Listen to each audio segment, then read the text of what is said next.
You're just assuming an Okay, invention there. pause. You've been voted out by the majority. Please return to your seat. Sorry, we don't have more time then.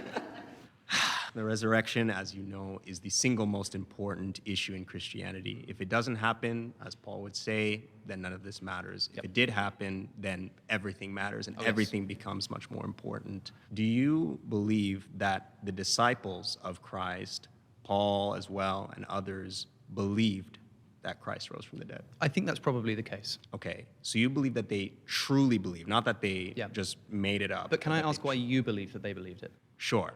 Well, wait. I would say they believed it because it happened. That's how I would Okay, say. fine. Yes, But how of do you course. know that they actually believed it? How do I know that they believed it? Yeah, how do you know that Through they their believed it? How do you know that writings. they weren't lying, for example? Because they were executed for it. So, for How, instance, how were they executed?